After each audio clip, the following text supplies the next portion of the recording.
Hey everyone, it's Daniel Elwood and Robert Paul Johnson. We are the Last Nighters. You can find us on the Liberty Movement's YouTube channel and also at lastnighters.com. Tonight we're going to be doing Jarhead, a Memorial Day related episode with a special guest. You can find the show notes and more for this at lastnighters.com/179. Before we get into it, I want to give a shout out to a new patron. He calls himself our weird European uncle, I think. Let me find his name really quickly here. Giannis. So Giannis is our newest patron. So welcome to the show, Giannis. He says that he enjoys our red-pilled perspective on movies and film in our discussions, which I don't know if we're necessarily like super red-pilled as a lot of people might be, but we did just do a series on The Matrix in the month of May. We did all 4 of the movies, including the Animatrix, and we will be doing the new one, Matrix 4, that comes out in December. But before we get into more Matrix stuff in December, we have a lot more episodes coming your way, including this one where we're talking about Jarhead. And our guest is actually a person who runs a podcast. He's a veteran, and his podcast is called Why I Am Anti-War. He is Scott Spaulding of the Why I'm Anti-War podcast. And welcome to the show, Scott. We've been wanting to have you on for quite a while, and it's been worth the wait. So welcome to the show. Why don't you remind people what you do on your show and where they can find it? Yeah, this is I'm really excited to do this with you guys. So my podcast project is you can find it at Anti-War Podcast on Twitter. Anywhere you go, just look at Anti-War Podcast. I tried to clear it with Scott Horton before I took that one, and he was off Twitter at the time, and I couldn't get a hold of him, so I took it, and he seems okay with it because he's been on. So that's one of my favorite episodes. But the whole project is to get anyone who has any reason, whether it's a movie or a book they've read or something that personally happened to them, to tell how that influenced them to question or be anti-war. So you can also find me at MDVet4 on Twitter, lighting up chicken hawks most of the time. That's right. Yep. That's one of my favorite things to do on Twitter, is to see what you've been writing, as well as what Michael Malice has been writing. Though I don't go on there very often, just usually to retrieve messages. That's how you and I correspond. It's how we've corresponded with Johnny from Peddling Fiction and other things. I'm mostly a Facebook guy because I'm an old man. Yeah. I washed my hands of Facebook a few years ago, and I've been clawed back in for a few things here and there, and I can't even stand to look at it now. It's Oh yeah, it is a hellscape of fact checks and climate change and vaccine, like notifications and stuff. It's a nightmare. But I'm on there. I'm old, and I'm stuck in my ways. But anyway, I'm very excited to have you on, and we had originally talked about doing Cool Hand Luke, as you were mentioning in the pre-show bonus content, also available for our Patreon supporters. Go to lastnighters.com/Patreon. So maybe if this goes well, and I'm sure it will, at least from our end, we'll be happy with what you do. I don't know if you'll be happy with us, but if you're willing to come back, we can. I love you guys. Luke. So anyway, how we normally start this off is with the old Google description, and so I will demonstrate my technological abilities here. And hey, I think it actually worked. All right. So here it is. Jarhead came out in 2005. It's available on the Starz subscription service. That's how Robert and I watched it. Came out in 2005, directed by Sam Mendes and starring Jake Gyllenhaal, Peter Sarsgaard, Jamie Foxx, among others. Got a 7.7 out of 10 on the IMDb, 61% Rotten Tomatoes, 58% Metacritic, and 86% of Google users like it, including Robert. He mentioned that earlier on, and I'm a bit surprised, but I will hear him out on this. The description reads, in the late 1980s, Anthony Swofford, played by Jake Gyllenhaal, enlists as a Marine, training in a boot camp under a sadistic drill instructor. Swofford undertakes a sniper course headed by Staff Sgt. Sykes, played by Jamie Foxx, during this time, which is shortly before the advent of the Gulf War. When the United States becomes involved, Swofford is shipped out along with his spotter, Alan Troy, played by Peter Sarsgaard, facing uncertainty each day about the war and home. The soldiers try to maintain composure. This came out on November 4th, 2005. Again, director is the Spider-Man man, Sam Mendes. Budget at $72 million, and it did not win Best Picture. That was The Hurt Locker. Robert, your opening, please. The Spider-Man man, Sam Mendes? What are we talking about here? I think you're confused with a different director, maybe? Didn't he do a Spider-Man movie? I don't think so. Man, am I high on crack right now? What is going on? Bring him up. Bring him up on IMDb. Sam Mendes. Right, I got him right here. Let's see. Known for Cabaret, Oliver, Company and Gypsy, Charlie and Chocolate Factory. Oh, that's okay. Hold on. Yeah, apparently I am way off. Let's see here. Where's his movies? I think you got him confused with who's that guy that did Evil Dead? The Evil Dead guy. Oh, Sam Raimi. Yeah, I think that's who you're confusing. Son of a gun. All right. What a boomer. Skyfall, 1917. Boomer podcast. Road to Perdition. Okay. All right. American Beauty. All right. Well, American Beauty, that's his big one that I know. Yeah. I stand corrected. All right, Robert, you're Anyway, this is whatever. They're both named Sam. You're half right. Partial credit.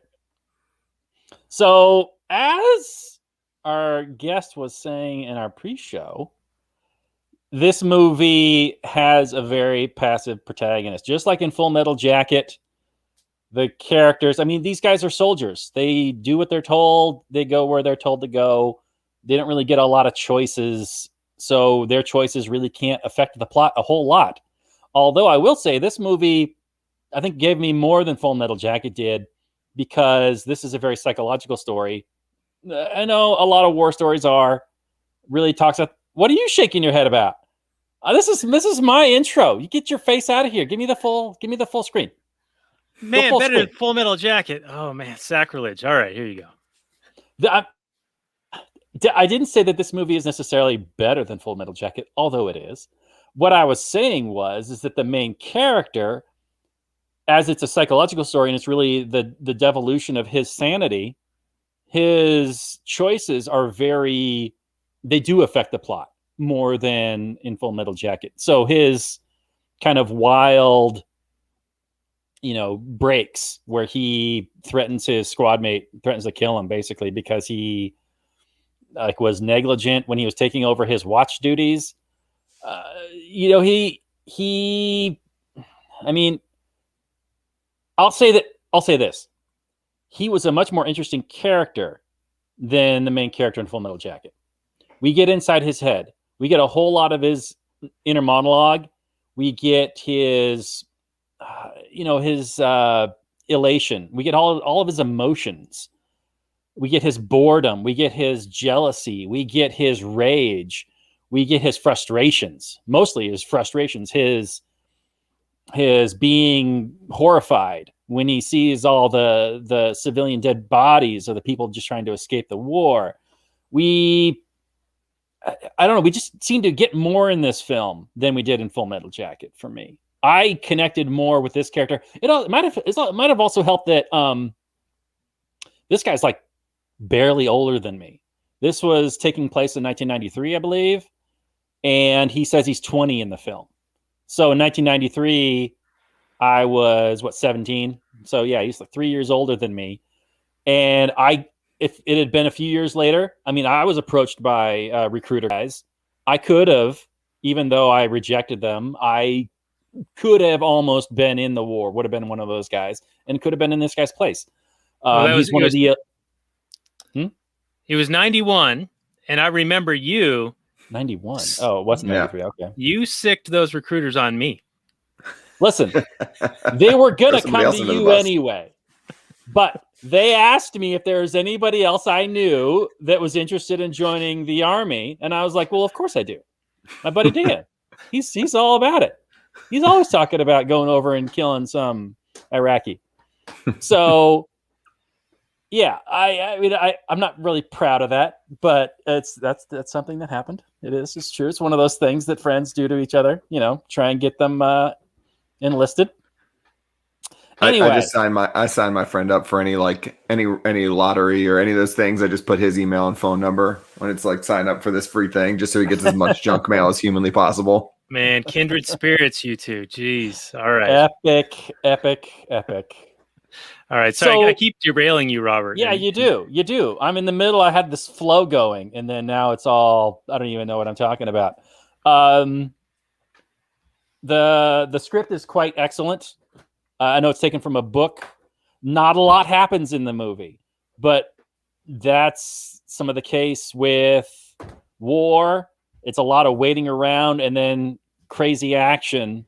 And I don't know, this movie more resonated with me probably because I remember this movie or this war a lot on, CNN or TV, seeing the oil fields on fire on, I don't know, Time magazine covers or Newsweek covers or whatever. I mean, I kind of like lived this, even though I wasn't there and anything like that. But this was very much the first really war I was exposed to as a young adult.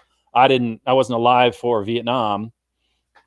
And this was a real war where it was not real war, but you know what I mean? Like I don't know if this was the time when they were still, like the whole thing was broadcast on CNN. You know what I mean? Like this is like a 40-day war where it was 4-day. Yeah.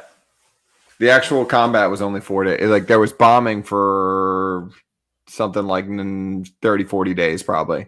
Okay. And then actual like ground troops going fighting, that was only 400 hours. Wow. Okay. So yeah. Anyway, it was all the thing to talk about when it was happening. It was a big time, and it was all very much, this is a war where we have to go kill this evil guy. He is doing this evil thing. We are the good guys. We're the liberators, and rah rah go go. It was amazing to watch the movie, and I've got a whole bunch of notes. There's a whole lot of like indoctrination, but it doesn't really show like they needed a whole lot to get these guys to be rah rah go go kill kill. And I'm curious Scott's take on it and Dan's take on it, but it didn't seem like there was a whole lot. Like at one point, Jamie Foxx is like, "Oh, that whole thou shalt not kill stuff." He's like, "Yeah, fuck that." And they're just like, "Yeah, okay, yes." The big moral question of our time, of our life, and we're just like, never mind, who cares? It's like, is that all it takes to get people to kill? Just to say, hey, these people over there are bad guys, and who cares about the moral question? I know that they're young, got a whole lot of testosterone pumping through their bodies, a whole lot of hormones, whole lot of energy, and the main thing in this film is the frustration that these guys feel not getting to kill somebody. Like there's all this training, all this pain and suffering they're going through. And then at the end of the movie, they're like, wait, I didn't even get to do the thing that I wanted to this whole time. And they're just pissed off about it. I thought it was fascinating. It was a great movie. Wow. Okay. Well, I find that to be a very interesting take, a pretty good take. I think I made a mistake in that I was watching a recommendation by our past guest who was on for Animatrix, Ryan Jones. He suggested the HBO series Generation Kill. And I was like, oh, sweet. I'm going to watch that and get like super prepped for Jarhead and for this episode. And I think what it did was I couldn't tell you which thing happened in what. What was Jarhead and what was Generation Kill? Even though they were in two separate Iraqi wars, like Jarhead is 91, Desert Shield, Desert Storm, and Generation Kill is the 2003 invasion of Iraq. But I think it just confused this old man here. And by the way, serious question, Robert. How does a guy who knows nothing about movies come to do a movie podcast that's almost 5 years old? I've demonstrated like 6 different times and just tonight that I know nothing about directors, writers, how movies should be made, any of that stuff. And yet here we are. The key to that is to not have any boss whatsoever, so no one can ever fire you. You just do it, and you can have the worst podcast of all time. But since you can fire you, you just keep doing it. I might cancel my Patreon. No, we need those dollars. All right, don't take any ideas from our guests, fellow listeners here. All right. So Scott, what's your take on the Google description and Robert's take on this? It sounds like he's got a bunch of notes, so we could be going for a little while here. Yeah, well, I'm really pleased to hear. I was actually concerned watching, like, because I was actually concerned that he's going to have that feeling that the protagonist doesn't really do very much. I think there's actually some subtle, like, I one of the flaws I think is some of the stuff, like you mentioned with the training. If there's flaws, it's that some of the stuff actually was taken for granted, like that they had already been through boot camp and indoctrinated. They really they flew right through boot camp and indoctrination. And a lot of the things, some subtle things that I picked up on immediately, I watched with my fiance and she was like, wait, they're friends? Like, kind of stuff. Like with some of the characters, they really skipped on some of the characterization because you just know that if there's two Marines talking to each other, they're best friends, kind of stuff. So I thought there were, but overall, I mean, the theme in the book, and I think they did an amazing job of this in the movie. And it's actually kind of one of the themes I keep hitting on my podcast. And when I'm thinking about there's so many anti-war movies that don't end up becoming war porn. And I think this movie, more than any other war movie, doesn't lend itself to being war porn where Marines can be cheering and watching all the killing happen. Like Full Metal Jacket, Marines love, you know what I mean? Apocalypse Now, people love. And what they did really, and I don't know if you guys, I don't want to jump too far ahead, but I think they used those in very clever ways to foreshadow throughout the movie what the ultimate outcome of the movie was going to be. That this was like, there was some foreshadowing throughout that they did in really clever ways using those other movies to show how it was going to end up. So overall, I think it's one of the better.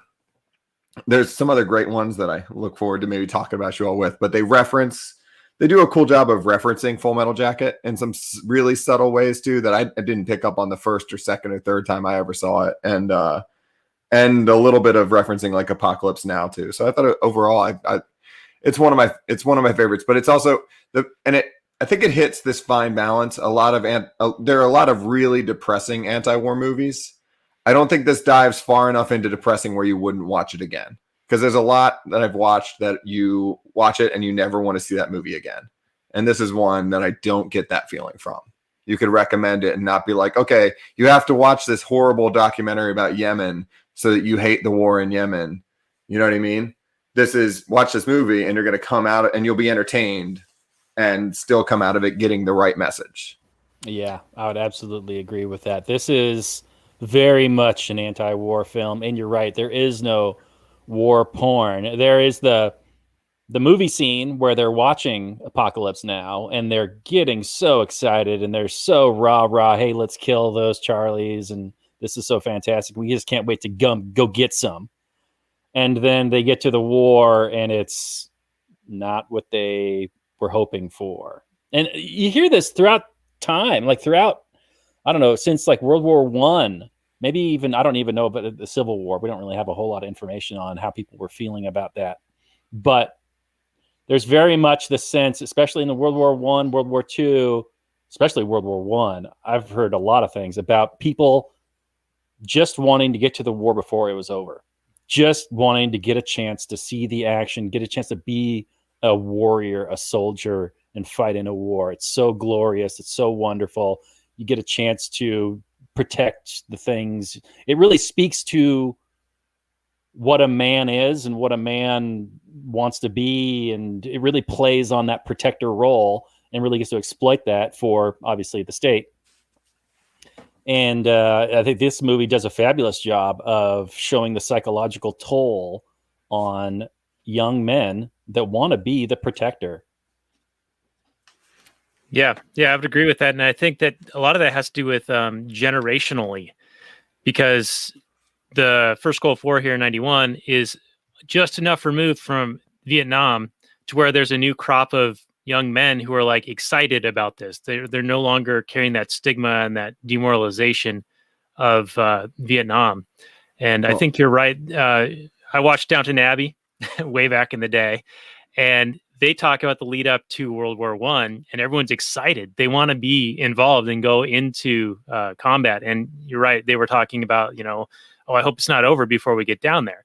And that was because it was, enough removed from prior wars. And I think that is a pretty key thing, because past wars are often looked at as like these monumental history making things where all these people were, full of valor and getting medals and all of these things. But when it's like closer to the war, the aftermath, like there's trauma that kind of spreads throughout the generation. And so once you have a little bit of removal from that, then that excitement can build up again. But I think in this movie, we do see that, they kind of had that excitement and that expectation, but then it's definitely not what they were expecting when they get over there. Yeah, you get that generational sense of my fathers, my grandfathers, they all fought in the wars. I want to be like them, even if they never talked about it, even if, they're not going to share the scars and the horrible things that they saw and they did. You still have children who want to emulate their fathers, who they love and respect. And if they did it, they want to go and see what it's all about, or they want to experience that heroism, that out of just whatever that experience is. And so, they feel like they want to take part in it. It's part of being a man. It's part of your life experience that you can tell your children about or not. Right. And I think your point earlier of the state preys on that. Absolutely. I think that's true. It's a noble intention, but it's exploited. Yeah, they absolutely do that. And the other part, and you hit on it too, is just, and there's, in the movie, they kind of very subtly show that his father was a Vietnam veteran, which kind of influenced him.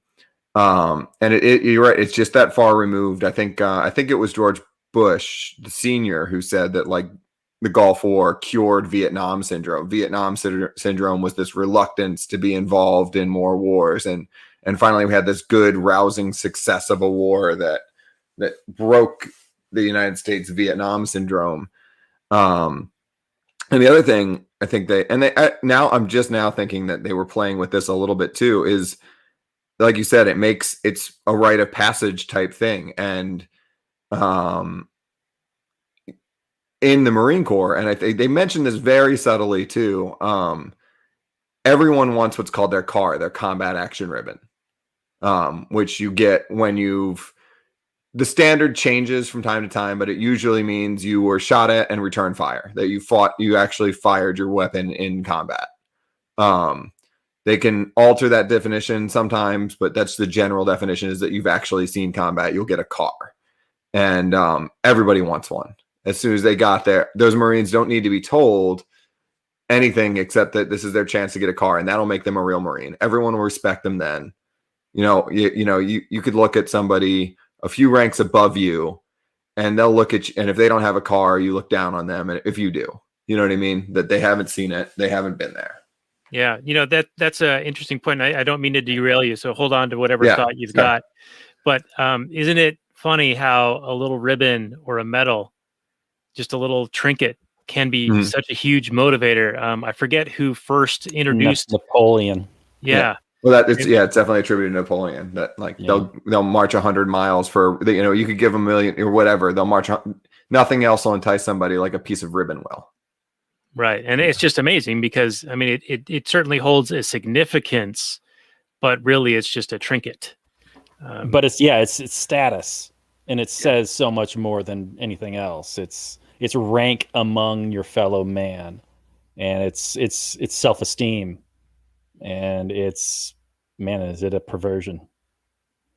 Yeah, it's they really do. They managed to manipulate it. It's crazy. So what do you guys think of they say a lot of interesting things in this film. They have one guy who's like the libertarian Marine, right? Who's like, I what's all this cutting out my freedom of speech and stuff? And he's like, what is this with taking this pill and all this kind of stuff? It's the one guy who actually thinks about things. And of course, he's like the ignorant redneck Southern guy. And everybody else is just like going along with whatever. They don't care. Or they don't think about it. But this guy, he's actually has some ideas of liberty. And so he's the only one giving Jamie Foxx pushback on these things. What did you guys think of that character? I appreciated him. He didn't quite have all the philosophy right, but he was, at least he had the spirit of liberty and the spirit of bodily autonomy, and that just because you sign a contract with the military doesn't mean that they strip you of your rights, even though Jamie Foxx claimed that was the case. No, I enjoyed him pointing out the hypocrisy. Like, here you are, saying that Saddam Hussein's like this terrible guy because he does X, Y, and Z, and you're doing X, Y, and Z to me. Right. Yeah, that character rang pretty realistic to me. There's always at least one, like, there's I don't know. There's always at least one, like, there's typically like some loudmouth guy that will, there's a formation. The general asks if everyone has any questions. Like, if a general is speaking to you, everyone shuts up, and everyone knows that you don't ask any. If the general's going to ask you if you have questions, you don't raise your hand. You shut your mouth. And then there'll be one who asks the stupidest, not even stupid, but stupid in the sense that you're like, anybody with a brain knows you're not going to get an answer. You're going to get some nonsense, and then you're going to get yelled at for disrupting. And that kid rang really true to me. Like, that there will be some kid that'll ask something like, "Why do we got to eat these pills anyways?" And then whoever the person of rank around will be like, "Well, your chain of command will handle that for you." And everyone is just like, "God damn that kid." Yeah, now that pill thing was really, thinking about modern events, current events, was really striking to me, because they were just like, just take it. Well, it says here there's no liability. I got to sign off on this like experimental thing. And they're like, yeah, just do it. And that's the argument, and that's the argument we get now. Or we get the boilerplate, like safe and effective or whatever. But I find that pretty much anything that is spouted in mainstream media or by the government, that I will take it with a healthy grain of salt. Yeah, I was kind of wanting that plot bit to go somewhere, because even I'm not familiar enough. I don't know if they were kind of insinuating Gulf War syndrome could be related to some pill they had to take, or but it really didn't go somewhere. And what was somewhat lame or realistic about it is, like, some of them, the dumb part that they did there was they faked swallowing the pill but still signed the waiver. You know what I mean? So, like, don't sign. I mean, I know that would be a hard one to do, because, to be honest, if you were the one that didn't sign it, they would, in the Marine Corps' bureaucracy, care more about whether you would sign. Like, if I have a sheet and I need 15 names on it, I'm going to get 15 signatures. You know what I mean? Like, they would be more upset about that than if you actually took the pill or not. They wouldn't give a damn about that. Right. Now, one thing I thought was interesting, and I'm sure, Scott, you probably know a fair amount about this, especially if you're familiar with Scott Horton, but they, of course, portray Saddam Hussein as this totalitarian dictator doing an aggressive act against the sovereign nation of Kuwait. But in my foggy memory, I believe that Saddam was essentially given authorization. He checked with the United States and was told by the ambassador, I don't remember who the person was, but they basically told him, "Hey, that's your affairs. We're not going to get involved." And they make one point in this movie where it's like, well, Saddam's got all these weapons. Well, who do you think sold them to him? Of course, the United States, right? They did say that, yeah. Yeah. So do you have a little bit of the history on that? And I mean, obviously, they're not going to tell the soldiers that. They want to motivate them and make the enemy like evil incarnate. But it certainly seems like this was a bait and switch or some kind of a trap. Yeah, as far as the history of that goes, you pretty much hit it. That the way it's put is, and there could be another layer to this, but at least what's publicly acknowledged is that at one point Saddam did kind of ask about, there was a conflict over basically their debt to Iran, to Iraq's debt to Kuwait and Saudi Arabia, because they loaned money to Iraq during the Iran-Iraq war. And then there was a dispute between Kuwait over, well, maybe we'll recoup our debt through pumping out more oil out of the common oil. Oh, right. Wasn't there like a slant thing that they claimed was going over the border? They claimed that, and I don't know the details. So there was this basically dispute, and it seemed, and I think Saddam Hussein did seem to insinuate pretty clearly that he was going to invade maybe the oil fields, and our State Department basically said, well, we take no. by saying we take no opinion on inter-Arab affairs, basically that was he interpreted it as a green light, that if we had wanted him not to, we would have told him not to. And he probably would have listened. And then I think, as I understand it, they were genuinely surprised he took the whole country. And so that was part of the counter reaction at that point. Was we were a little surprised that he went as far as he did, and probably if he had just taken the oil fields or some limited action, nothing would have come of it. But also, I think it just had a lot to do with the Saudi lobby finally like getting its feet under it. The Saudi and Kuwaiti lobby, tons of money just being poured into Washington because you have the Kuwaiti ambassador's daughter just lying in front of Congress and being. They had a pretty. It was actually, I think the name was Hill and Knowlton, and I ended up looking up them more later. I could be wrong on that, so don't elwood me out on that one. The babies and incubators story. Yeah, that she was coached by a PR firm to tell this story, by a PR firm, and everyone, and people aren't paying attention to that part of the world, especially back then. Nobody was paying that close of attention, So, and most Marines aren't paying attention to any of that crap. It's only a handful of people that would be reading the news on a regular basis and know what was going on. They would just be told, this is a bad guy. And they would take their cues from the media the way they do now and their chain of command. So they would go right in along with it. But it does ring true. There is usually that one guy who has this smart ass thing to say about like, well, weren't we just on his side, or Right. I remember Paul Mooney, who recently passed away. This was on the Chappelle Show, and he was doing Negrodamus, like a Johnny Carson type character, like Karnak, where he would, make some statement and open the envelope, and it would be the punchline. And he was like, "How do we know that Iraq had weapons of mass destruction?" And he says, "Because we have the receipt." Maybe my memory is always fuzzy, of course, but so the babies and incubators was in 1991? I thought all that was in like 2003 in the lead up to that war. Or is that just the yellow cake? 2003 was the WMDs and yellow cake. Mainly the that we're sure that he has WMDs, and the whole thing was that per the treaty, the peace settlement at the end of the 1991 war, he was supposed to get rid of all of those.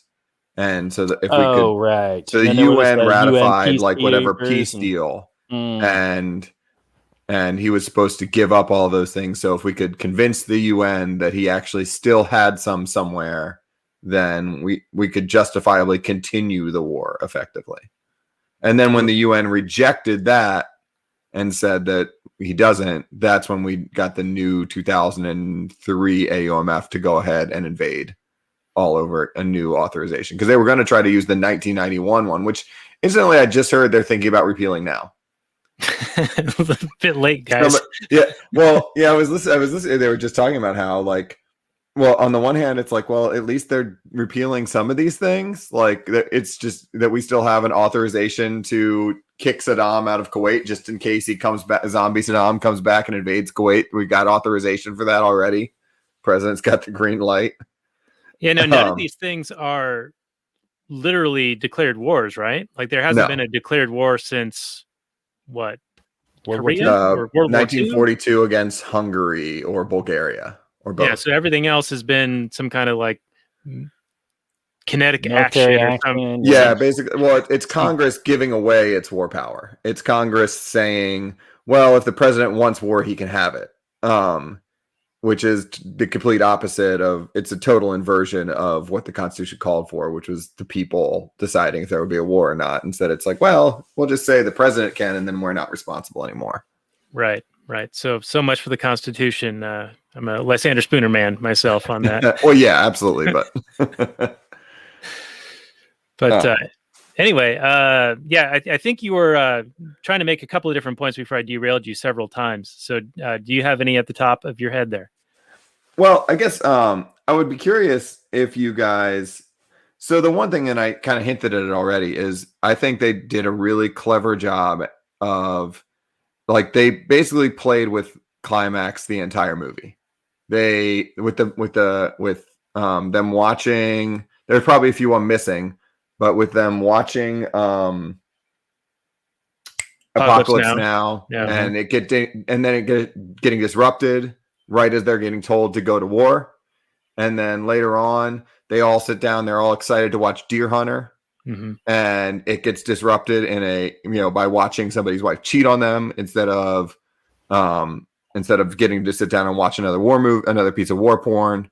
I'm not familiar enough with Deer Hunter to say if there were any homages there, but and then they didn't end up watching Full Metal Jacket, but there were some references to it. So they were constantly playing with this, like, we're gonna get it, and then it not happening. And then you have him like kind of hopelessly masturbating when he at the picture of his girlfriend. There's constantly this like we're gonna get somewhere and then we go nowhere that they played with pretty cleverly throughout, like several times throughout the movie, to kind of show you that at the end of the war he's not going to really see combat.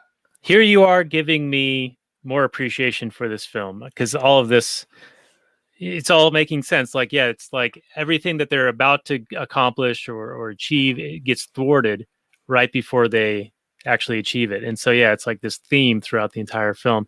The other angle that I thought was interesting is that you call these films war porn, and I have no disagreement that they probably are used as such, but I view Full Metal Jacket, Apocalypse Now, and Deer Hunter all as anti-war films. Well, they're absolutely supposed to be. I mean, that was the explicit intention, but somehow it can really be perverted in people's minds. I still don't understand how or why and what makes one. I mean, but there's something about all of them that if you put them in front of a 19-year-old and tell them to watch it, they're going to end up cheering for war.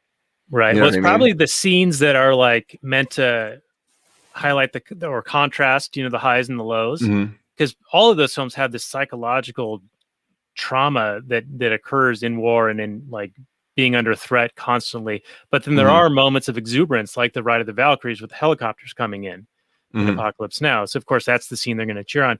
And remind me, did Top Gun make a reference in this? Did somebody say, "Oh, I saw Top Gun and enlisted"? No, I don't know. I don't know that they mentioned Top Gun. Okay, that might be in Generation Kill. Yeah, that might have been Generation Kill. Top Gun, which is a movie I think we do need to do at some point, Robert. It is like one of the biggest recruiting tools. That movie is like amazingly, like, just awesome. Just propaganda. Yeah. It's like, look how awesome it is to be this guy. Right.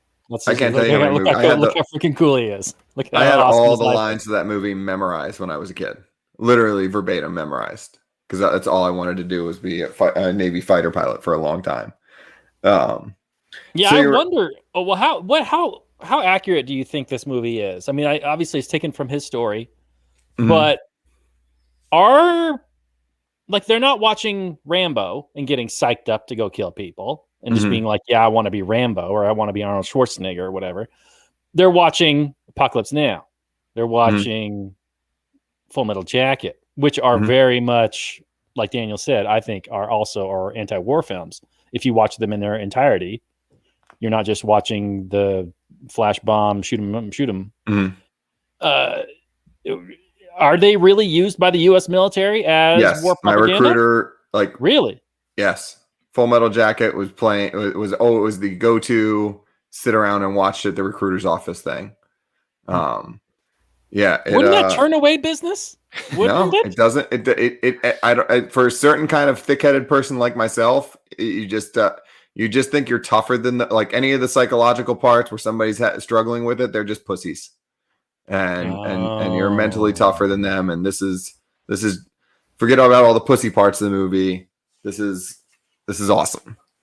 I can't really necessarily explain that my psychology at the time, but I know that was definitely at least part of it as well. They're just pussies. I'm tougher than that. So it's like a selective watching. You kind of just ignore the parts that don't confirm your bias at the time. Yeah. Yeah, absolutely. I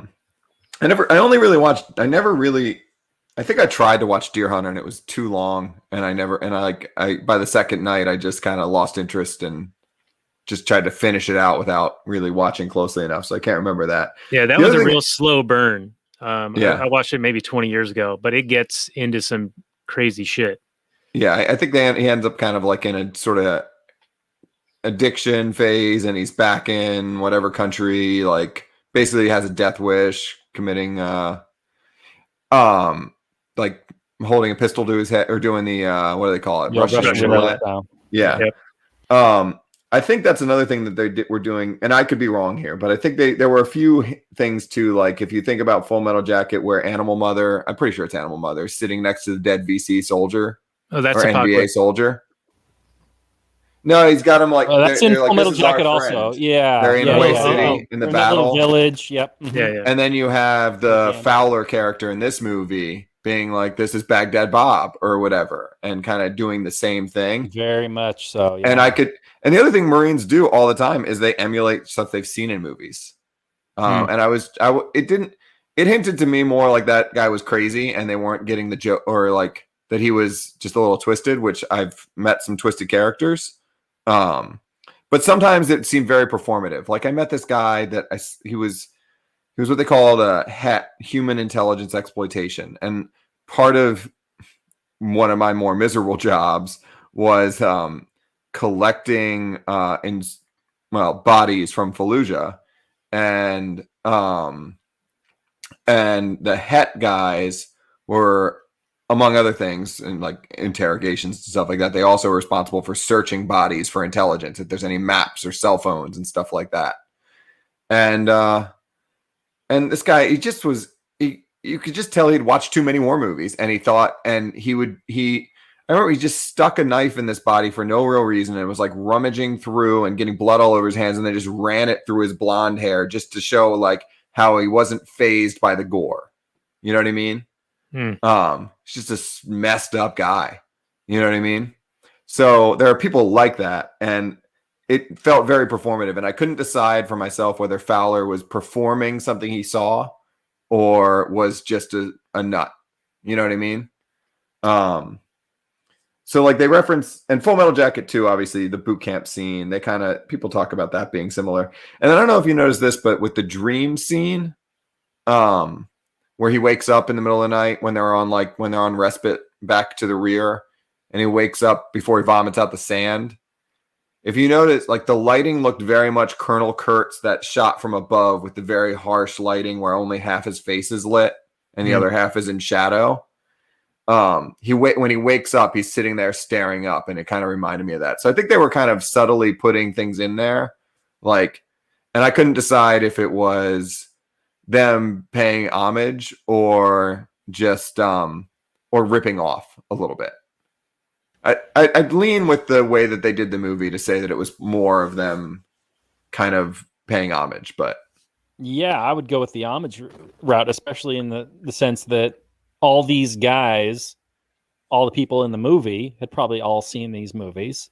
The creators had all seen the movies, and it's all in the consciousness of what a soldier is.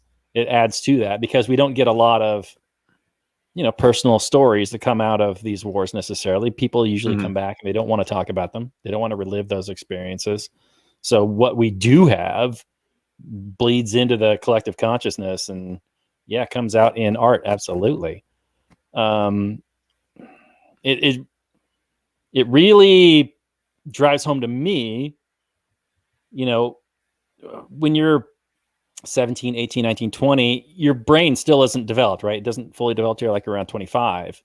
So you get these people that are heavily influenced by pop culture and these ideas of glory, and not so much concerned about morality, especially not these days. And it didn't take much. I mean, you're right. They skipped in the film. They skip a lot of the indoctrination, but and I'm curious as to what the state of the military indoctrination is these days on killing your enemy.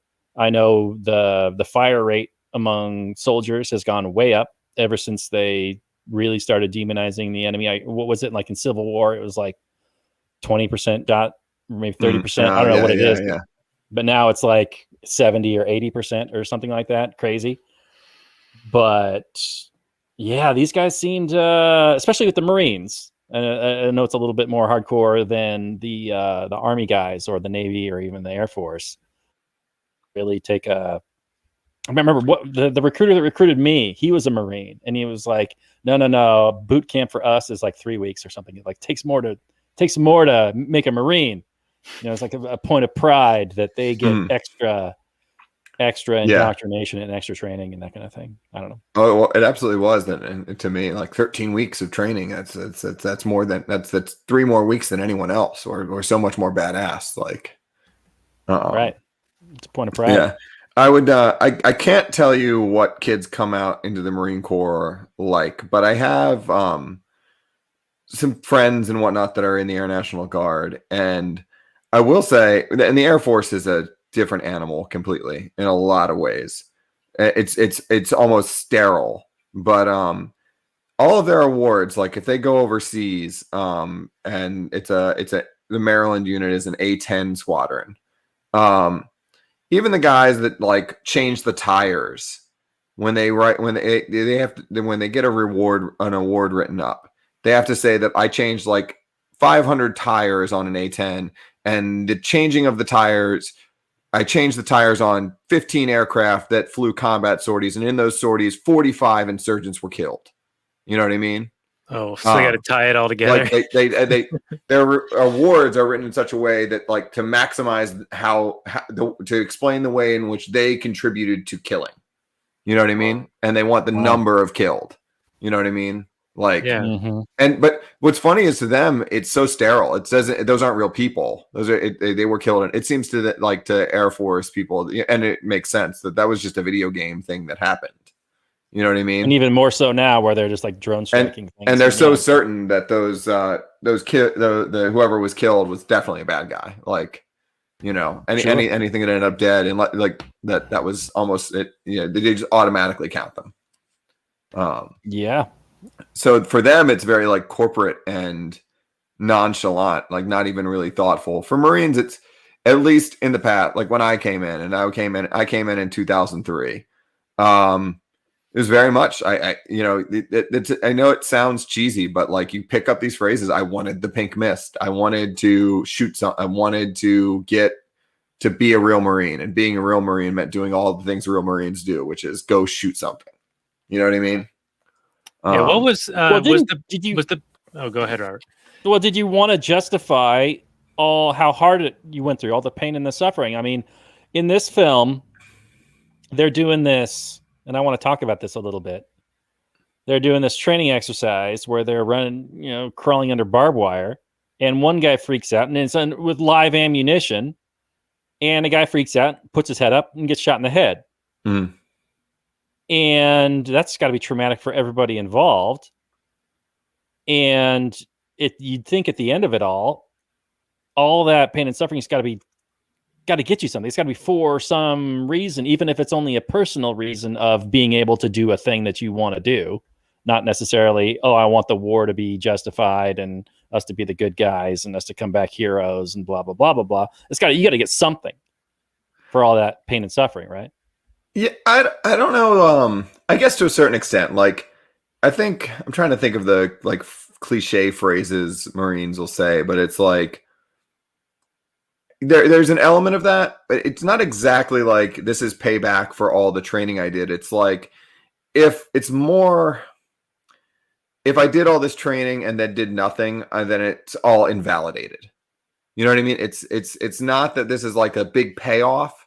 It's more like, if I did all of this training and then I do nothing with it, if I just sit around the base all day, if we go to some Camp Cupcake and we never see combat, then like what the hell was the point of it? Which is, I know the difference is, I'm not sure I'm articulating it clearly enough, but it's more like it would invalidate all the time. All the time prior would feel wasted if you didn't get to go do something, rather than so much as like, I want to go do it so this pays off, which is, it's a difference in like phrasing almost, but that's the way I would. But yeah, you are right. You're more right than wrong. Like you're on the spot. That really, it is like all the things you do. Yeah. all this would, if I can't, the other part too is if I can't prove that I can do it for real. I think that's the part that I need to add, that makes it make sense, is I need to prove there's something about, you hear all the time that there's just something, there's nothing like the real thing. You know what I mean? And so until you'll hear from some people that you'll hear that, you know, when you're getting shot at, and I remember one occasion where this guy, he was like, he didn't belong there. And I mean, neither did I really, but he was the disperser and he happened to be with us. The disperser is literally the guy that like hands out cash. He's like a bank teller for the Marine Corps, you know, and he was out with us for whatever reason.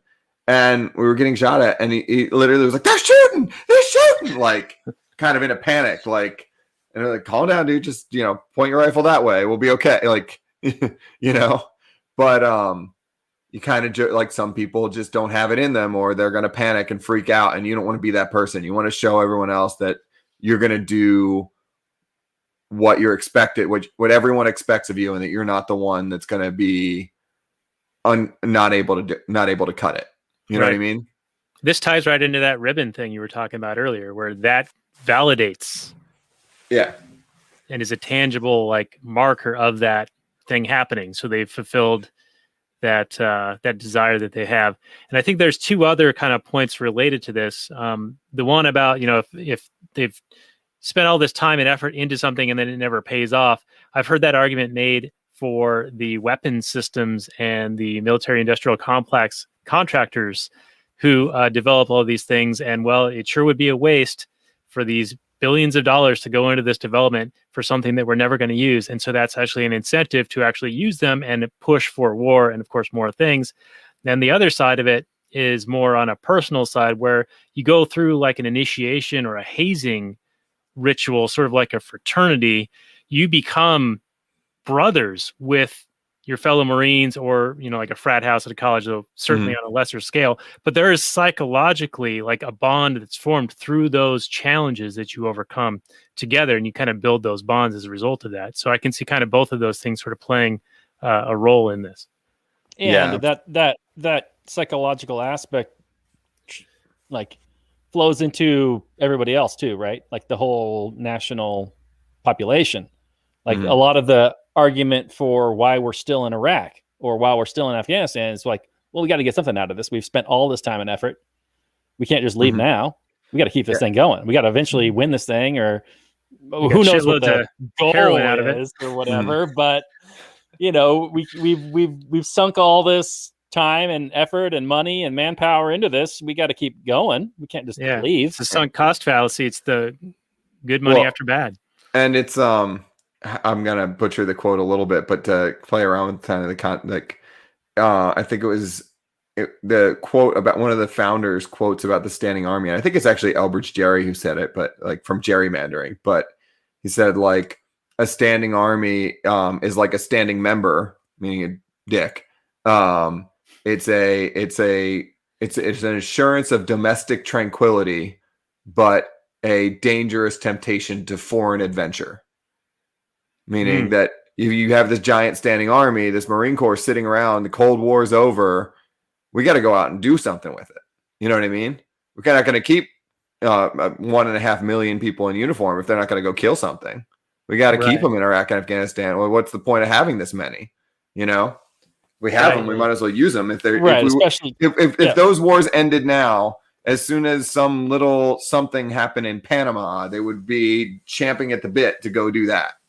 Right, you know? Right. Yeah, because no one's going to attack us. Right. And you have to always have another enemy. You always have to have a new enemy, a new focus.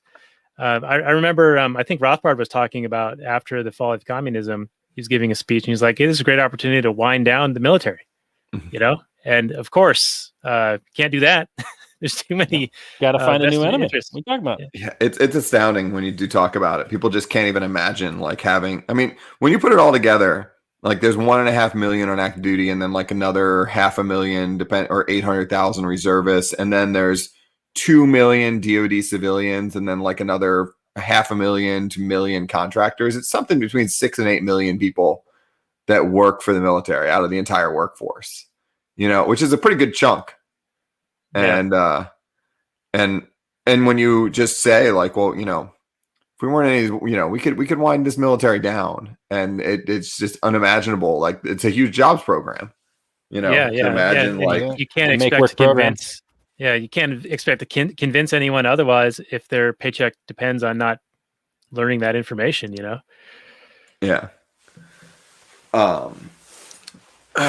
Yes. I was curious what you thought of the friendship with Troy and the main character in Swofford. Did that seem like they just kind of like glossed right over that and just made that like, oh yeah, they're buddies now? Oh yeah. The movie didn't give us enough. Maybe I'm sure the book probably goes into it more, but the movie didn't give us enough. Just like when I always criticize like love stories, where the one woman or the man, they don't like show. They're the only us. male and female character, so they must. Yeah, so of course they're in love. I mean, they're two good-looking people. Why wouldn't they be? But the movies don't give us enough reason why this person is a friend of them. Like, yeah, they're all in the same platoon. They work hand in hand. They rely on each other. They got each other's back.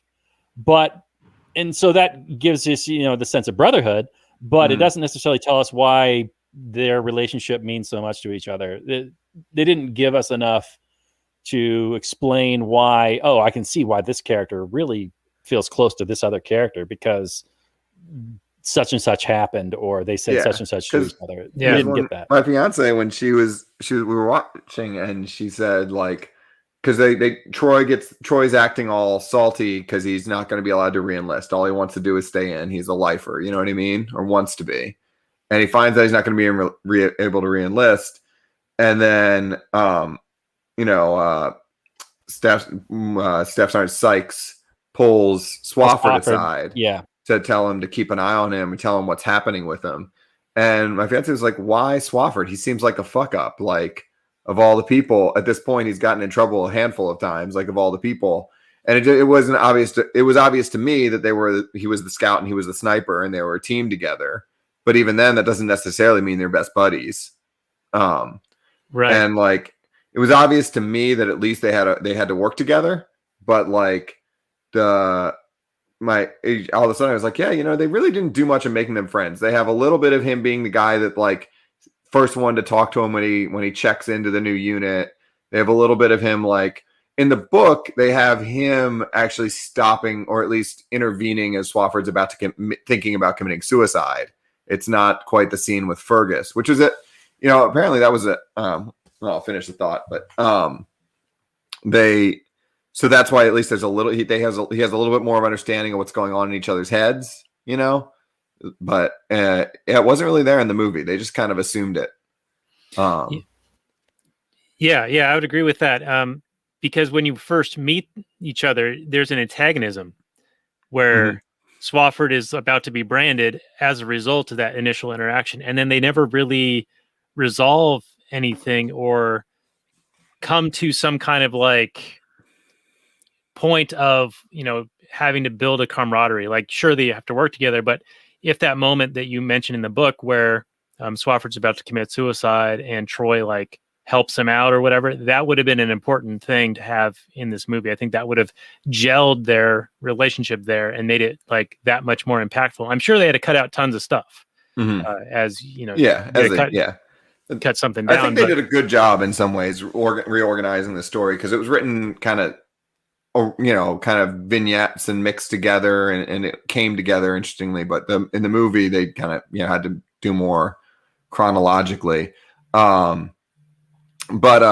the other just interesting thing, because I listened to some of the commentary. Apparently, and I listened to like some interview after. Jake Gyllenhaal must have been going through some things when they made the movie. Because part of the reason he was really fixated on getting the part, he got denied for the part and then called up directly and like begged for it. And in the interview with him, he said that like, it was a role that would allow me to like get my rage out. And I have a lot of, and it's very rare to have a time in your life when you need to release your rage. And there's a part where you can release your rage. You know what I mean? So it sounded like he was going through some things. And what was interesting too is they talked about that's the scene that they ended up doing with Fergus, which I don't know. The Marine Corps changes over time. If an incident like that happened in my time in 15 years ago, when I came in, it would have been taken incredibly seriously. But as now you're talking about the him fire him or threatening to kill Fergus. Okay, Threatening to kill Fergus. Yeah. Because in the movie it's kind of played off as like okay, you guys need to bro it out and hug it out and whatever. There wasn't any like official disciplinary thing from above. I mean, if he had actually, like, if they had fought or even damn near killed each other fighting, that probably could have been broing out. But usually, like, one of the big no-nos is pointing a loaded rifle at anybody. You know what I mean? That would have gotten him in a lot of hot water. But, there was, 12, 13 years between my time in and then. So I don't know how exactly they would have handled it then. There was a lot more concern about suicide in the Marine Corps even by 2004, 2005 than there was then. So I don't know. But as they were filming that, apparently he was going friggin' nuts. The other actor was pissed by the end of it because he beat the crap out of him. Mm. And Jake Gyllenhaal knocked his own teeth out with a rifle. They kept filming through that.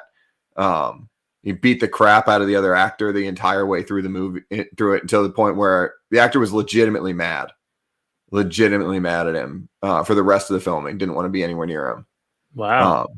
Because of the way he disappeared into that role. Mm. Yeah, kind of. I mean, it worked, I guess, but there's some serious method actors out there. I guess, Christian Bale is famously an asshole sometimes when he's really involved in a thing.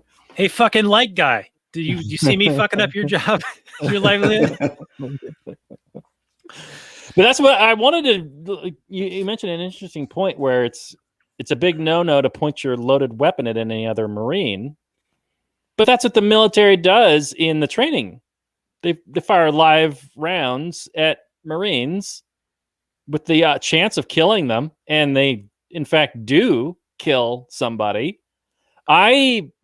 Obviously, one is like so that's in an attempt to train you, and another one is an attempt to murder you. I get that there's different intents there, but you're doing the exact same action. You are pointing a loaded weapon at a Marine. So in my view, the guy pointing the gun and shooting the gun in an attempt to train the Marines, when he shoots and kills that guy, he killed that guy. He murdered that guy, not with any intent, not like premeditated homicide or whatever, but certainly like manslaughter or second-degree homicide. He knew very well that there's a chance that he could jerk his gun and it would shoot down, or that the guy would jump up. There's an option. There's a possibility of killing somebody, even though your intent is to train them. You could still very well kill them. Yeah, like I could point a gun at you and be like, "Oh, I'm just going to train you to deflect bullets or whatever," and I end up killing you, and I'm still guilty of murder, aren't I? That scene, I don't know why the hell it was there. Like, it was one of the least. I wouldn't probably have considered that to be that tough of training. There's a lot harder things you can make people do than. I mean, low crawling in mud sucks. Don't get me wrong, but like. Generally speaking, like if they were going to do anything so there's not a scene like it in the book. I could understand maybe this is just a cost-effective way to do it. There's like at the end of infantry training, and then there's plenty of other exercises like this. You'll do something where effectively like you are bounding, like you are on the ground moving forward, and machine gun fire is coming across in front of you from trained machine gunners. And then, like, as you get to a certain point, you'll pop smoke or a flare so that they'll shift their fire further ahead of you and whatever, so you can advance undercover. And it's a pretty high risk thing. You know what I mean? Because you do have other machine gunners that are in training, like, doing this. But there's also, like, and again, this is 11 years later, but there's an insane amount of supervision over that and, like, safety precautions where you would really, and it's not impossible to screw up, but you would really have to screw up, make a mistake, and not show, like, have them not see you, or have the machine gun. Like, when they do things like that, at least today, the machine gun is basically locked down in position. They have like this hand crank where they crank it like one click at a time forward and whatever, and it can't really wiggle much, or the way that they were free gunning in the movie, and that doesn't really. I wonder if they were just trying to show that training is dangerous, and Marines do get killed in training from time to time. But it did seem like a point. Like, it didn't seem like it didn't ring realistic to me at all. It was like one of the only scenes that didn't ring very realistic. And at that point, those guys are already infantry Marines. Like, this got glossed over too. It's not as important, but like when they get to that phase of the training in the movie, at least, those are Marines that, well, Swofford got kind of duped into it, but that volunteered for what they call, like, there's different indocs. That's what when they had that formation where he went bugling, where they duped him into coming out to be the bugler. That was Stevie Wonder. Yeah. That was their way, Sykes' way of tricking him into coming out for the indoc. And the indoc is usually just like it starts with a few days of like really intense physical training just to wash out as many people as they can. And then they'll do like more, but he's already been an infantry Marine at that point. They would have done training like that then. And the scout sniper training wouldn't really, it just didn't ring realistic. But you're right. If they were so negligent as to be like free gunning and not noticing that the guy's geeking out and about to get up and call ceasefire, like, somebody would have had no way at least in the 2003 Marine Corps, there's no way in hell that Staff Sgt. Sykes would have kept his position in that platoon. He would have at least been fired and moved to something else. For having been so brazenly unsafe. Right. If not, I wondered about that. I was like, they just move right past it. Like, he yells at the dead guy, and then we're just on to the next scene like nothing happened. And I'm like, there's no investigation, there's no oversight, there's no anybody coming in and questioning this guy's command. There's none of that. What? That sounds exactly like something that would happen. Yeah, and I'm not saying that there is no risk in training. Of course, there's going to be a significant amount of risk, and everybody's fully aware of that risk, especially when you're using live ammunition or whatever you happen to be doing. There's always the risk of injury. But from what I saw in the film, I was like, you guys just murdered that guy. Yeah, they kind of blasted through that with the paintball training too. That's not. We certainly didn't do it like, well, unless we were just. It was the end of the training time. You didn't do it like you were just playing paintball for funsies. You know what I mean? The way they looked like they were doing it. So that whole training montage was a little bit goofy, I guess you could. But yeah. But what do you expect? To your point, Scott, about like just from movie making perspective. That scene, it's there, but then it doesn't go anywhere. You know, there were like no repercussions, and not just like what you were talking about, Robert, like an investigation or whatever. But I was looking for that to have some meaning and some changing of altering the course of the movie. You know, like this is a big deal. All these guys are going through this training program, and one of them gets shot. I want to see how that affects them as it relates to the movie. Does somebody drop out as a result? Does it cause strife among the unit or something like that? But no, it's just kind of washed away. Just something that happened. And then all of a sudden they've, graduated into this sniper scout thing. Yeah. Yeah. That was suboptimal, I guess. Oh, sorry. Hold on. I lost my. This is a top quality show here. Don't worry. We do this all the time. Yeah, no, the training montage, the whole beginning kind of, they were, I don't know if it felt rushed exactly, but there definitely were some points. It was definitely not clear it would not have been clear to, I think, any layman that like would have been a distinct phase of several months really between when he finished boot camp and checked in, and there was that branding scene, and he would have been part of an infantry platoon for a while, at least a little while before anybody, and they kind of said like he was malingering and doing that, but like before he would go to any kind of like advanced indoc thing like that. And then, yeah, they just, and then that whole training part, well, now you're part of stay platoon and now you're going overseas. I mean, it was all very, let's get to the part where we need to make this part in the middle where he's sitting in the desert wanting to do something as long as possible. So we just need to get him there with the minimal amount. Get him bored. Yeah. Yeah. Well, this has not been a boring discussion by any stretch, and I feel like we could go on for another hour, but we are already over an hour, which is longer than our show is supposed to be. So I hate to cut it short here, but we are going to have to start winding it down. So maybe just one or two final points before we get into final summary and review, and we can give it how many oil wells on fire out of 10 for our rating tonight. And then we can do some more bonus content because I feel like we have more to talk about. Should be first. Yeah. I got one last thing. It has to do with the libertarian Marine guy. I don't remember his name, but he's talking about the Constitution and talking to the press. And he's saying, I've got freedom of speech. You can't do this. This is unconstitutional.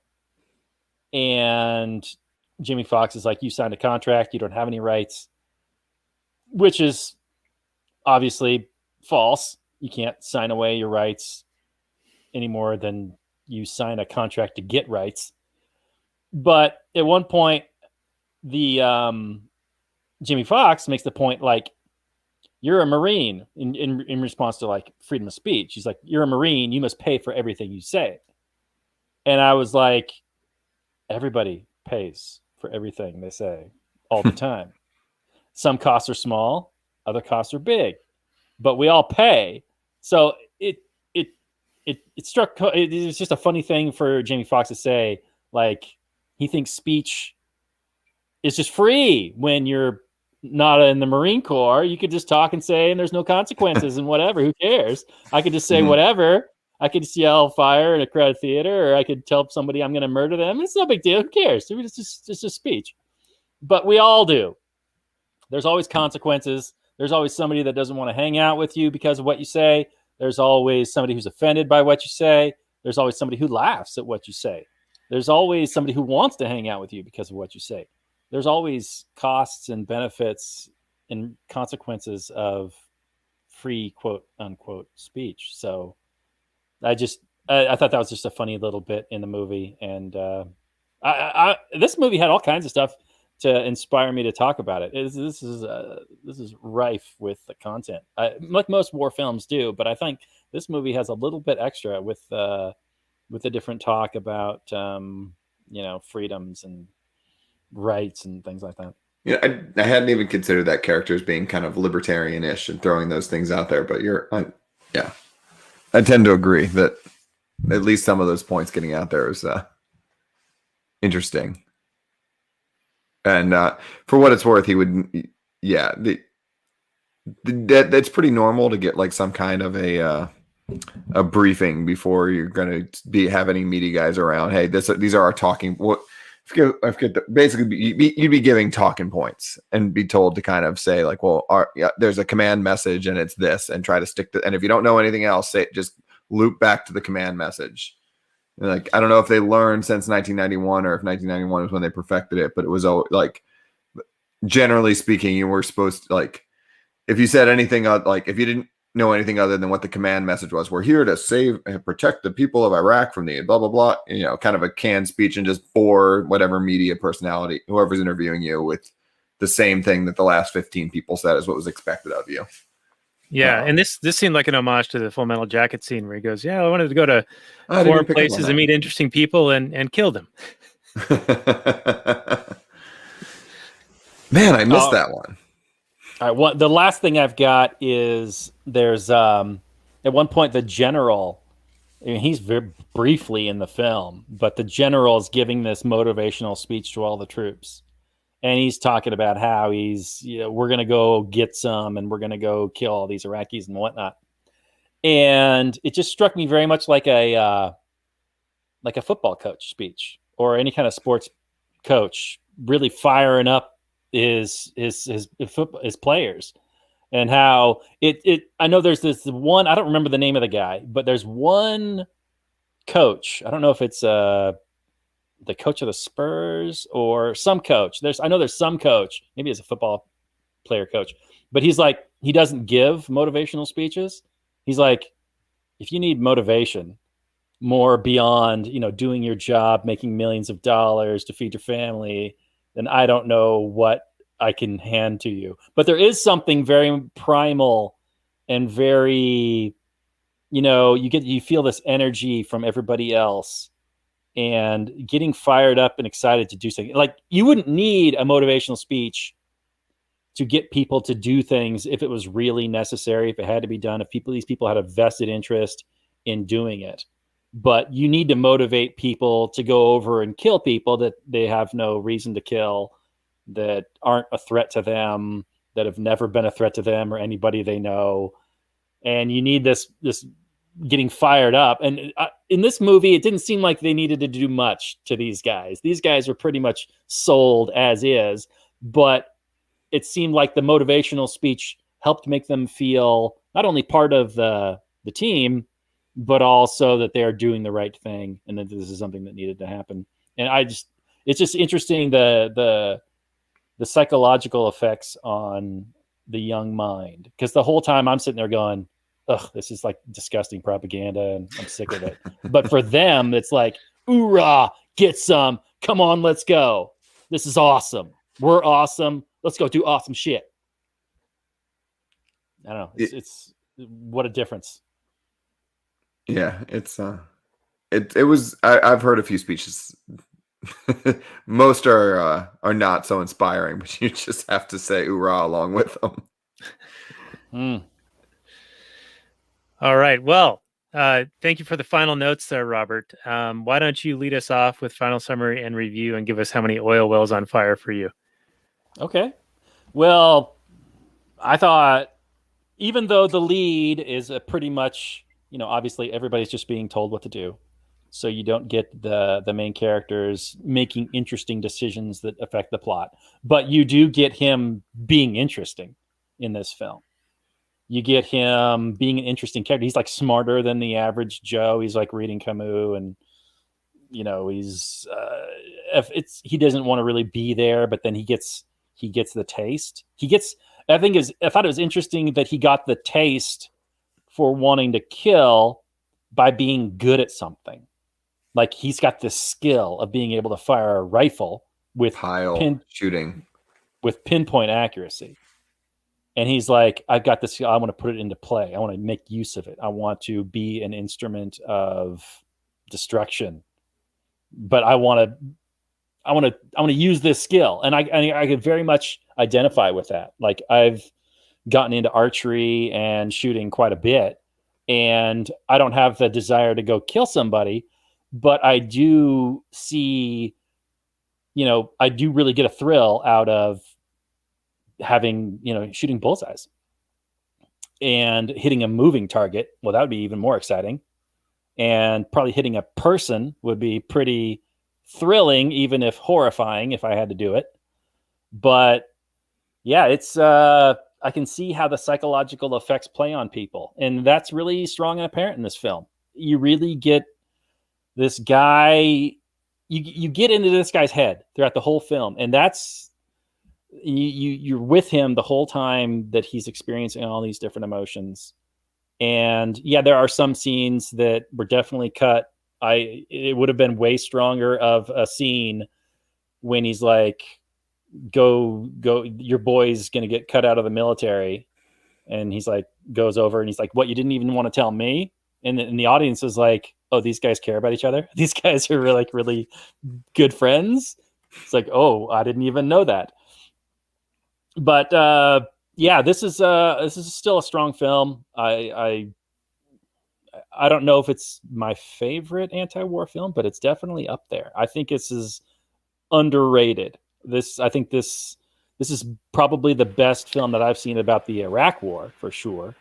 So I know that the IMDb is like a 7 out of 10. I think that's a decent baseline. I'm going to go a little bit higher with 8 burning oil wells out of 10. I recommend this film to anybody that wants to see a good psychological story, a fascinating tale of young males getting caught up in this murder machine. and what it does to your brain. All right. Very good. So thank you for that, Robert. I'll go next. Mine will be brief and short. I was prepared to be the Robert on this movie review. I actually didn't think that much happened in this movie, and I wanted my protagonist to protag. I was a bit bored in watching this, and I wasn't all that like following what was the point of the story.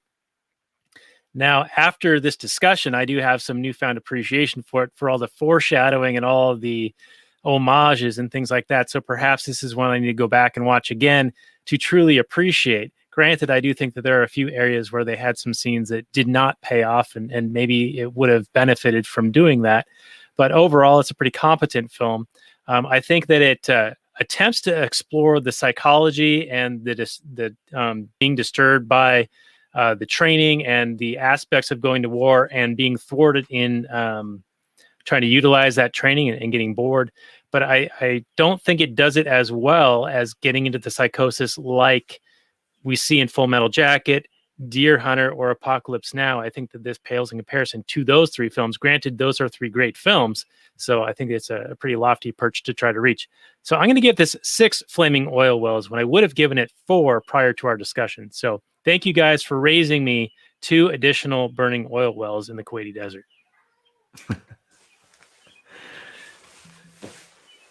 And I'm glad I at least brought up some of your opinion of it, and I think you're right that there's some payoff parts. I think again part of it was that the idea is there's not going to be a payoff, which is a tricky concept to pull off with a movie.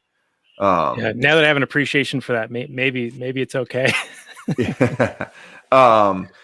Yeah, I think I remember the first time I saw this, I just had gotten home from my first deployment to Iraq, and I watched it with some like friends, and one of my friends was there that had also been in Iraq with me, and both of us then concurred that like this was. I remember specifically one of my friends asking me, "Was this what it was like?" And it was it was the most true feeling war movie to me. And I think part of that is because even though it was made in about the 1991 war, there were certain extents and hints to where obviously it was made in 2005 and very much influenced by the 2003 and 4 war. And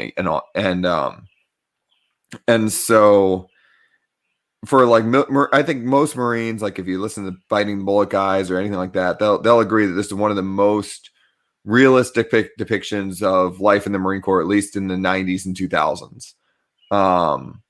And so for the quality of that, I would give it a good score. And then, you know, the more when I rewatched it now and noticed and read the book, and noticed these like hints, and I'm just reminded of one now where he does find his meaning behind the rifle scope, just like Private Pyle does, where Private Pyle finally starts becoming a good Marine at the rifle range, and so does Swofford. So I think they did it. I don't know if they were just playing around with that fan service, but they did it. I think they did it so subtly that they were really trying, I think, in a very conscientious way to make a great anti-war movie. I think in some ways you're right. You don't see the psychosis quite the same way. You don't really see him. Well, you do see him losing his mind in a few places, but you don't get that full depth of like he's lost it completely from other movies. But I think it's a great watchable anti-war movie. So I'm going to give it at least an 8.5 burning oil wells. Wow. All right. Very good. Yeah. I think that Sam Mendes, who did not do any Spider-Man films, is a competent director. He's a good director, but he's not a Coppola. He's not a Kubrick. And so maybe that's where, because those guys, I mean, they get into psychosis and they have like, I don't know, filmmaking ways of like making that apparent to a viewer, where I felt like we were just watching Jake Gyllenhaal act it out. We didn't see a whole lot of things happening in the way it was shot. Granted, there is he sees his girlfriend in the mirror and he's like vomiting the sand and there's that harsh light on him. But I felt like maybe those weren't as trippy. I don't know. Maybe I was just hoping for more. For me, this movie was far more watchable than Full Metal Jacket or Apocalypse Now. I would much rather watch this film than either of those two. Sacrilege. Even though those people, I know a lot of people think those are masterpieces and whatever, but absolutely nothing happens in Full Metal Jacket. And in Apocalypse Now, it is such a long, slow burn, punctuated by a few interesting, exciting scenes. I think this thing is just much more relatable to a modern audience, in my view. Okay. Well, to each their own. Different strokes for different folks. Value is subjective after all. That's what we tell the girls all the time. That's right. Well, hey, this has been a lot of fun. And Scott, I hope you can stick around for a little bit longer for some Patreon bonus content that we do for the Patreon folks, such as yourself. People go to lastnighters.com/Patreon for a piece of that. We affectionately call that Kathleen Turner Overdrive. And Robert, next week, I'm not sure exactly how to say this, but we had lined up a really good guest, Robert Wenzel of Economic Policy Journal and Target Liberty. We're going to record with him next week on a movie he suggested called Havana, starring Robert Redford. Unfortunately, and very sadly, Robert passed away just a couple days ago. And so that will not be happening, of course. We're still going to do the movie. We're still going to do the episode next week. And I'm going to try to talk from what I felt like maybe his perspective might be. I've been reading his sites, the two sites, for multiple years, and I kind of have the gist of what why he suggested this movie as it relates to current events. But very sad that he passed. He was very prominent in advocating for liberty. He was a great economist, and he had a great wit, and it's a very sad thing.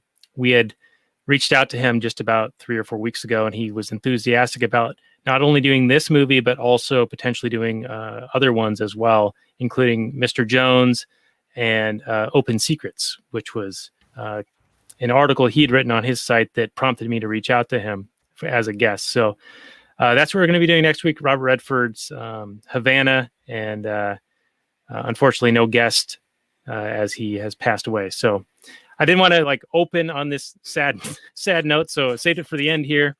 But do join us for that episode next week, ladies and gentlemen. And Scott, I sorry to do this to you, but hey, how about you tell us, our audience, where they can find your stuff and remind them what you do? Very happy to. Yeah, hard to follow that up, and I'm sorry. But if you're interested in anything related to anti-war, please check out my podcast, Anti-War Podcast, or Why I Am Anti-War. You just type in that as a hashtag. Find me. I'm most active on Twitter. Someday I'll have a website up. You can email me at antiwarpodcast@protonmail if you want, or at Gmail. Either way, just depending what you feel secure. If you want to share a story, and it doesn't have to be your own personal war story. It could be that you watched Generation Kill, or I'm sorry, I'm mixing up the movies, but if you watched Jarhead and found it to influence you to question war, then shoot me an email and I'll ask you how it affected you and what part really made you think, and then we'll get that out in the world so somebody else maybe checks it out. If everyone doesn't have time for a 2.5-hour podcast, they could do my 5-minute chunks, Yeah, right. Well, thanks again for being our guest. And again, I hope you can stick around for a little bit longer. And Robert, you have any final messages for what people can do to support the show and what we do over here? Yeah, you can voice your anti-war feelings to your friends and family. I'm not a fan of writing your senators and that kind of thing. It feels like you're one of the peons begging your masters to please do what you say, or please whip you less, or that kind of thing. I'm much more of you are a sovereign individual. You go ahead and live your life freely and let the little authoritarians try to hold you back. But if the anti-war movement really has disappeared, people, it's not on the TV every night anymore. You're not seeing the dead bodies come back. And I know that's a whole lot of censorship going on, but there's also just a massive lack of interest. And I know the mainstream media really fuels that, and that's really a controlled opposition at this point. But what people see on their screens is what they seem to care about, and they don't really seem to give a shit too much about mass murder on foreign soils. And if you can voice your opinions and remind people that yes, these wars are still going on, they're completely senseless, there's no reason to be there anymore, I don't care about sunk costs, pull the troops, get them out of there, reduce the size of the army, the military. Obviously there are bigger forces at play and reasons why these wars happen. But, the hippies used to ask, what if they held a war and nobody came? I know the young soldiers get bribed into doing this. Young men get propagandized. They think that it's a way to, achieve manhood and that kind of thing. But if we can change our views on these sorts of things and not glorify war and murder. Yes, we should absolutely glorify protectors, but that's not what this is, and we all know that. So all of those things, you can voice your opinions among your friends, if you remind them that these wars are happening and that they are absolutely immoral, then you will be helping us immeasurably. So thank you much for that. Thank you for listening. It's been my pleasure. All right, and I think that's a good way to leave off. I would feel a little bit reluctant to say like and subscribe at the end of that, but do that anyway because, well, I'm a freaking dork. Anyway, Scott, thank you again for coming on, and thank you, audience, for listening. This has been our episode on Jarhead. You can find us at lastnighters.com/179, and we'll see you guys all next week for a review of the Robert Redford movie Havana. And we'll see you guys at that time. And good night from last night. Peace out.